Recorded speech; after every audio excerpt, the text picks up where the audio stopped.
But a crackling set of numbers came in from VST Tillers and Tractors. In Q4, the margins gained 200 basis points. Revenues jumped 50%.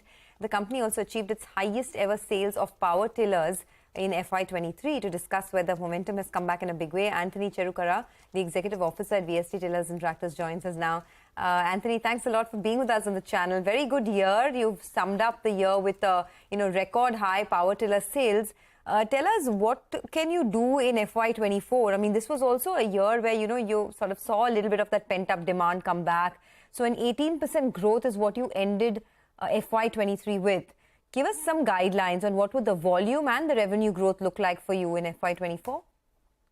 Yeah, good morning. And FY23 was in line with what we had spoken earlier. FY24, we are looking for further growth in the small farm mechanization, that is the power tiller and the power weeder segment. We are looking at upwards of 20%. And in the tractor business of ours, last year we had kind of dropped slightly. We expect with the new launches to come back and register more than 20% growth, considering that our channels do not have much of inventory. So you said 20% overall growth in FY24, but it will largely come from the small farm mechanization space. You had also spoken last time about launching utility tractors and entering the larger horsepower tractor space. When do you plan to do that, and what would that do to your overall revenue stream? Yeah, we would be doing that in the first half of this financial year. We had in fact unveiled the tractors in the last quarter and shown to the customers. Based on their feedback, we're tweaking the product and we should be launching it in the first half of this year. This will definitely have an impact on our tractor volumes, considering that the higher HP tractors make up almost 90% of the tractor industry. We expect that segment to grow faster. Mr. Cherukara, hi, good morning. Sorry, you said 20% revenue growth in FY24 as for the company as a whole, or was that specifically for the farm equipment, the smaller equipment business? Both the segment will grow 20% plus. Okay, I got that. On tractors, because of the some forecasts of kind of a subdued monsoon, etc., are you seeing anything out there in the marketplace at all, or things are normal? Right now, there is nothing downward or spiraling or trending downward in the market. But fingers crossed, the monsoon would definitely play a role in terms of demand in the second half of the year. I don't see any effect of that happening in the first half of the year. However, given our inventory levels and our new launches, I don't see that affecting us much. All right. Overall, Mr. Cherukara, last time you joined us in April, you told us in FY24 margins should be between 11 and 13%. Do you stick with that? That is right. I had mentioned that FY23 would be between 12 and 14, and we have maintained that. And in this year, we are looking at a range of 11 to 13%. All right. Hi, Antony. Good morning. Congratulations on a good set. Some of your shareholders will say finally, because otherwise it's been a bit of a slow move, particularly on the tractor sales. But going by what you're saying at least a 20% growth for this year.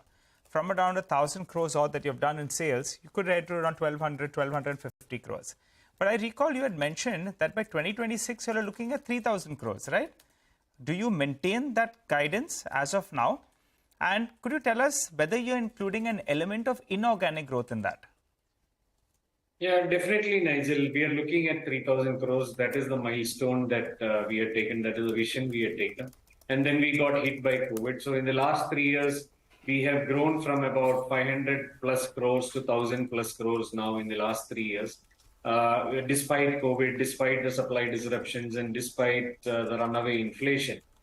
We expect the projects that we had started with VST Zetor coming into revenue mode, the supplies to Monarch going into revenue mode. All of these projects that we launched are also increasing the range of equipment in the small farm mechanization. All of these are going into revenue mode from this financial year onwards. And we expect to reach the milestone of 3,000 crores by 2026. Organically, this will be. There could be, we are looking at opportunities for inorganic growth. definitely out there, but it would be a strategic move, and I can't time it. Okay, so you're looking for opportunities for inorganic growth, but you're not sure of the timeline. Got that? Hopefully, we'll be the first to hear when something comes through. But you spoke to us the last time, and you said that you have a 100 crore capex plan in FY24. Would you want to change that in any way? I'm asking because, demand has come back in a big way. Would you want to scale it up? And how do you plan to fund it? Would it be largely through internal accruals, cash on the books itself, or would you look to take on any debt? No, we are not looking at any debt at the moment, and this 100 crores is towards capex towards product development and setting up a global tech center. As I've said before, we are in the play for electric tractors. We are already supplying to some players in the US market. We would want to expand that for VST and be the leaders in that segment technologically as well. So we are investing into that. So this 100 crores is going purely into product development. And at this moment, we are not looking at any debt. Okay, all right. Antony, final question before we let you go. Then the Whitefield land, what's happening on that front? Maybe the last few months, if the approvals couldn't come about, they'll come about because now you've got a new government. You're waiting for elections to get out of the way. Have all the approvals come from that Whitefield land? And do we hear about some unlocking in FY24? Or do you think it'll happen in the latter years? We are working towards that, and at the moment there is no decision on that front. Definitely, we will come to you when something happens on that front. Okay, so no change in position from the last time you spoke to us. Just one last question. Last time you said that the power beater segment is the one where you will see exponential growth. I think you'd given a number of some 4,000. I was looking at units sold in FY23. That is just under 3,400. Was that 4,000 number for FY24? Is that the kind of number you have in mind? Yeah, FY23 was 4,000. We ended up at around 3,400. Sorry, 3,400. And you said 4,000. Right. So we ended up at 3,400. We expect that business to continue to grow exponentially. And FY23 was just the second year for us.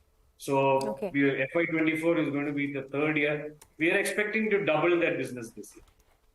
Okay, I just have one last question. So follow up, you said that you're going to spend 100 crores to set up a global tech center, and over there you're looking to expand in the electric vehicle tractor space. Will it also include manufacturing, or will it only be the R&D? I mean, I'm just trying to understand how you plan to roll out EVs globally. The global tech center is purely for product development, that is R&D. And we will have to build necessary capacities as we produce these tractors.